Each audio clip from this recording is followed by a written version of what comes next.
Hello guys, what's up? Welcome to my YouTube channel. My name is Albert. I'm an international student in Canada studying a 3-year course, and I do videos on how to relocate to Canada, how to study, how to migrate to Canada. And if you are new to this channel, please do well to subscribe, and I will see you at the other side.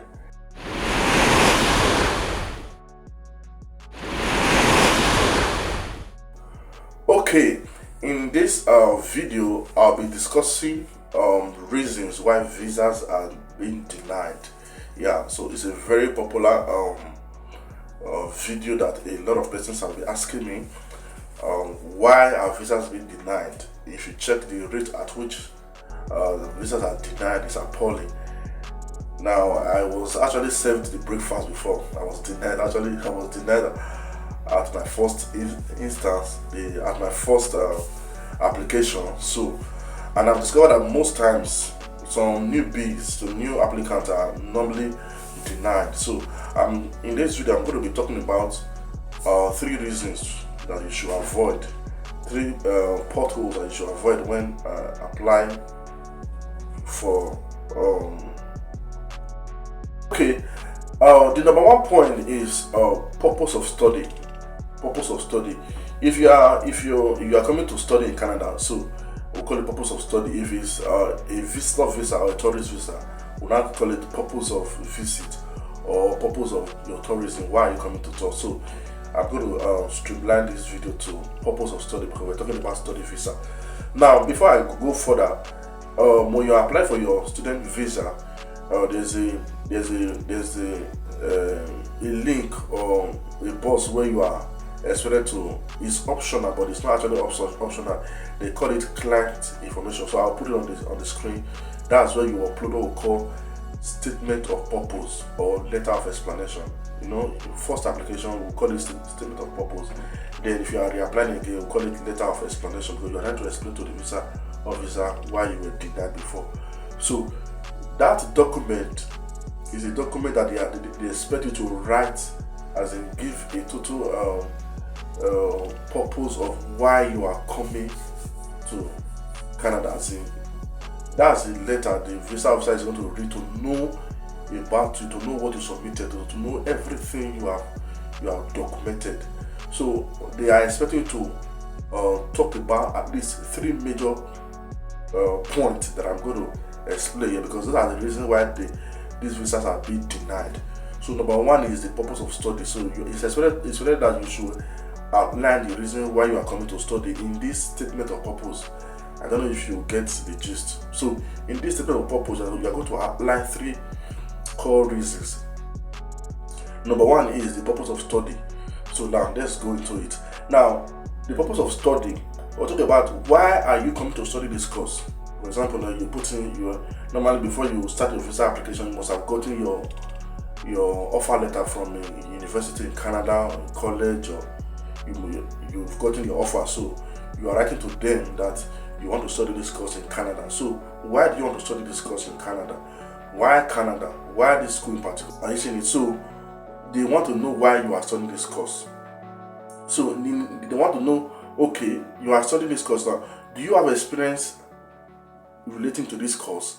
For example, now you are in Nigeria, you are in your home country or Nigeria. If you are watching from Nigeria, you are coming to study this course. Do you have experience in this? You are coming to study, for example, on programming, and you are not computer literate. You don't know how to use a computer. You have not been to any computer school.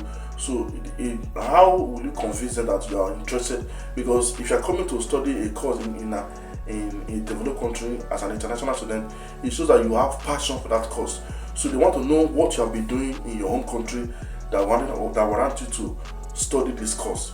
In fact, some persons, they write another separate document. They call it study plan. Aside this point they're going to highlight in their statement of purpose, they call it study plan. In that study plan, they detail the reason why they are going to study this course. Maybe the courses that they are studying. So you can also implement that. Okay, that's that. So what have you been doing back home? So what have you been doing back home, like your experience that you are coming to study this course?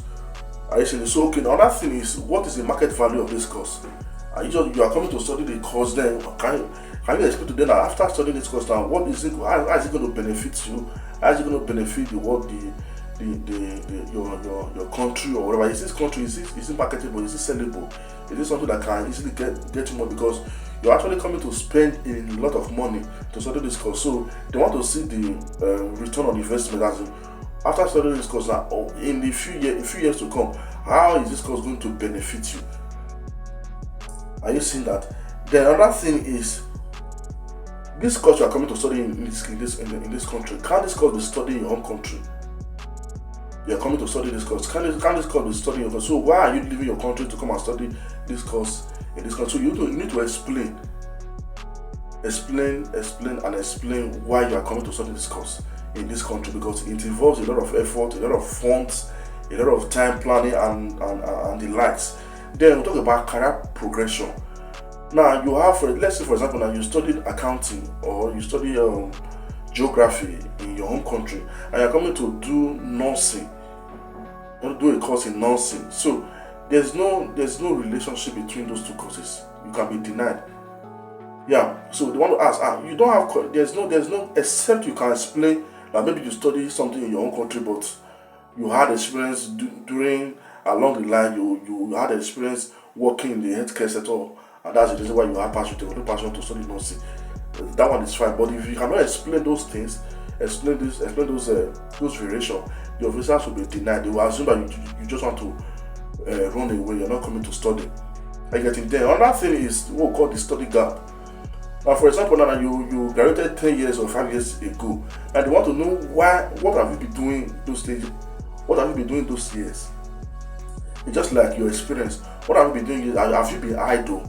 Okay, you have been working. What have you been doing? The work you've been doing, does it tally with what you are coming here to do or study in Canada? So are you seeing the reasons why you need to tackle your purpose of study very well? Because if you don't tackle it very well, if you don't write a detailed explanation of why you are coming to study, they will assume that you don't know what you are coming to. The other thing is career progression. What do you mean by career progression? For example, you have masters, you have BSc in accounting, and you want to, or let's say you have BSc in geography, and you want to go and do a diploma, a diploma in programming. Now, you are not going higher.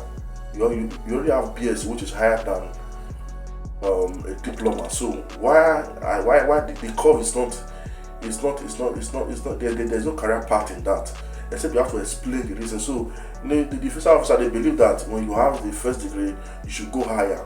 So anything that will make you deviate from that path, you need to also explain to them why you are deviating from that path. So then another thing we'll talk about in this purpose of study is study gap. So there are some persons they graduated from the university or from their college 5 years or 10 years back, and they are coming to study a masters. So that gap. I need to explain that gap. What have you been doing? Because they believe that if you have not been studying, it may result to a kind of a brain drain. So what have you been doing all these years? So you need to explain to them, because if you don't explain to them, it seems that you have been a liability in your country, because Canada wants people who are asset in their own country, a respected citizen in their own country, to come over and study. It's not just you coming to study. Okay, point number 2, proof of fund. Proof of fund. So this is one of the major reasons why visas are denied. Proof of fund. Because this is the reason why I was actually denied the first time. Because if you're coming to study in Canada, you need to have a lot of money, because international studies are very expensive. If domestic students are paying like $2,000 Canadian dollars, while international students will be paying close to $8,000, $9,000. You can see the margin. So now, before we start calculating the proof of fund, now how much is your total cost of your tuition fee if you are doing a 2 years course or a 1 year course or a 3 years course, so you need to know the total cost. I think it's written on your letter or your admission offer letter. So it's stated there. So now Canada says that you should have 10,000 Canadian dollars excluding your tuition fees. So in your own country, you can convert it to know the actual price, the actual amount you should have in your account. So what they are saying is that you should have 1 year living expenses and the total cost of your tuition fee. But if you have the first year of your tuition fee, it's fine. But you need to also explain how you intend to pay the following year in your proof of fund. Now let me explain what proof of fund is. You know, when it comes when people hear proof of fund is not just your bank statement. It's actually talking about your financial worth, your assets back home, what you have that you can easily sell or liquidate to generate funds. So one of it is just your bank statement that people know to be proof of fund, of which at least in another video I'm going to talk about proof of fund, how you can show proof of fund. But okay, now let's discuss this proof of fund because it's very tricky. A lot of persons don't actually know what this proof of fund is. Now, the question is, how much is in your bank account? Now, if you have this money in your bank account, where are this money coming from? The visa officer wants to know where this money is. It's not just having a lot of money in your account and you just print it out and submit it for your visa application. The VO or the visa officer is inquisitive. He wants to know where this money is coming from. Is it that you are working or what? So you have to explain this proof of fund. So you getting like you have 100 million in your account and just want submit an application does not guarantee your visa. They can still deny you if you cannot explain where that money came from. Then we also talk about lump sum. There are some persons, they are very smart and they don't know that this visa officer, they also know the game. Some persons they're about to apply for a visa a month to. They just talk to 1 or 2 persons to just transfer money. Like you see money start coming, 5 million, 2 million, 1 million. You know, these visa officers, they are well trained. That's why they ask for 6 months or 4 to 6 months bank statement. So they want to see your transaction history. They want to see the cash flow. So they want to see how money has been coming to your account.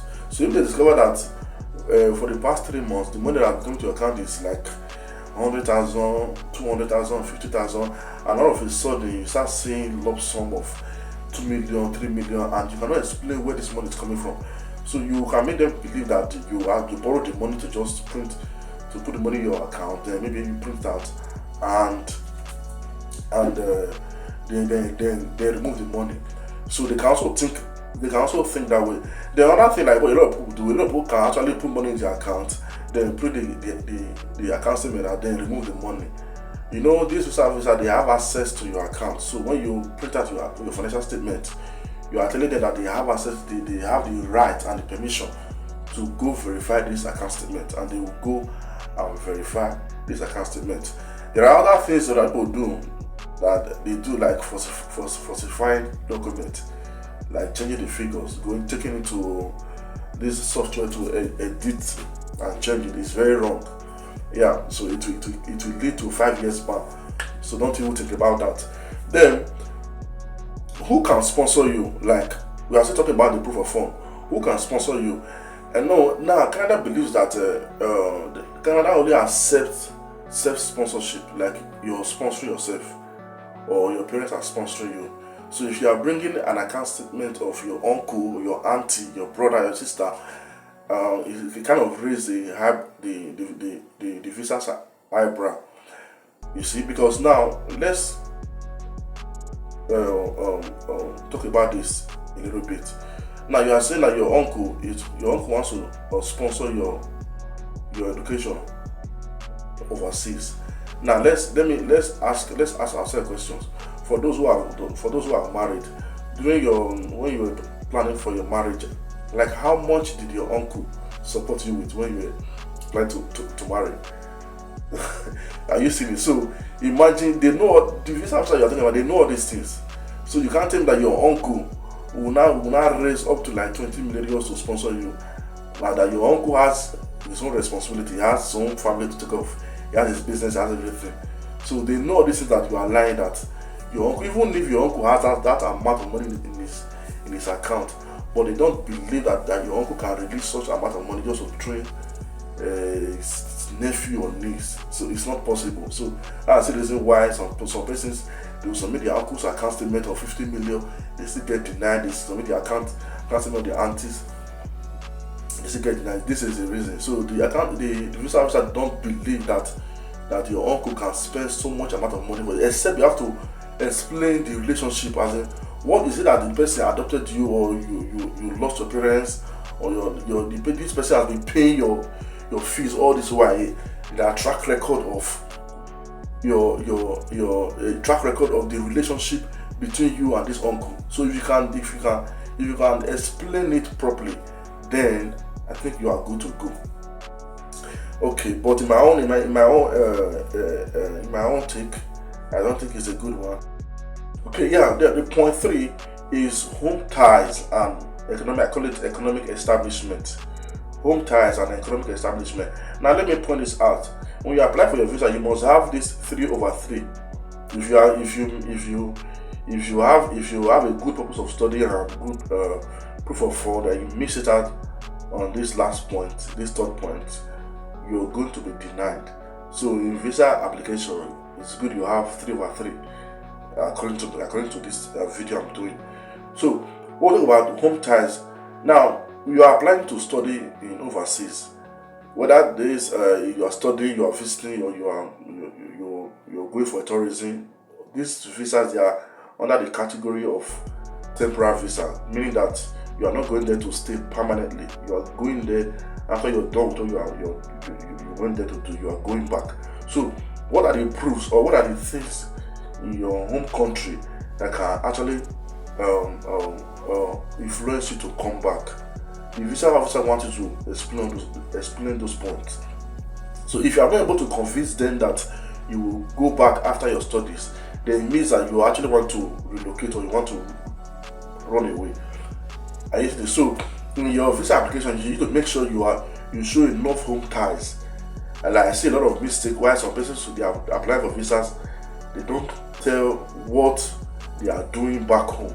When we talk about home ties and economic establishment, the visa officer wants to see that you are gainfully employed, or you have something that you are doing. You just want to come and do your study or visit somebody and immediately go back to attend to those stuff you left. Like for example, maybe you are married, you have a wife and a kid, or you have a job, you have some properties in your name, you have a lot of establishment that you have that at least you need to come back and continue. Or you have a property, you have a house, so you need to demonstrate those home ties. Are you getting it? So you need to demonstrate, because if you're actually coming to study, it shows that you are financially capable and you have assets. You have assets in your name that you don't just want to let go. You have them. You want to come back and attend to. Maybe for example, you're in business. You have a registered business that is running on a day-to-day at the basis. You have, so proof of home ties is very important. It's very important when you are putting in for any temporary visa application. Then the last one, I will also add this last one, which is another reason why visas are being denied. It's what I call poor documentation. Poor documentation. If you are applying for a visa, don't apply as if you are writing, or you want to apply for a visa. Don't just write because you are writing. You need to be professional in your writing. If your document is not well organized, like I said before, your visa application is a non-appearance visa. Gone are the days where they will call you for interview and they'll ask you questions and to know you. But this one is paper. In this case, it's paper application. So the person is not seeing you. You are not seeing the person. So whatever you are going to write is going to be whatever you are writing is what the visa is going to read about you. So you need to be professional. You need to write. You need to be very good at writing and include every document that talks about you. Now, I also say that if you are writing, make sure everything about you is documented, and anything you write, try and show evidence. If you say you have a car, if you say you have a car, show the picture of a car, show the driver's license, the document used to buy the car, evidence that you own the car. If you have a house, tell them that you have a house. The pictures are there. The document to show that you own the house, everything. So you need to properly document everything you are saying. If not, if you are just writing and you don't know what to write, the visa officer will just deny, because if it's face-to-face interview now, you are talking, and the visa officer is okay. You have this document. Okay, can you send this document? Let us see. Are you saying so they can ask you? But in online application, they may not have the time, because they have a backlog of applications. So they may not have the time to start telling you to send this document. You say something about this, say something about it. So you have to make sure you write everything, explain everything bit by bit. Be very detailed in your application. Let me repeat again, be very detailed in your application. Whatever you did or whatever you are doing, try and make sure you are detailed in your application, in your academics, in your for fun, in your purpose of study. Be very detailed when you are writing. Okay guys, I've come to the end of this video. If you have any question, just feel free to drop it on the comment section.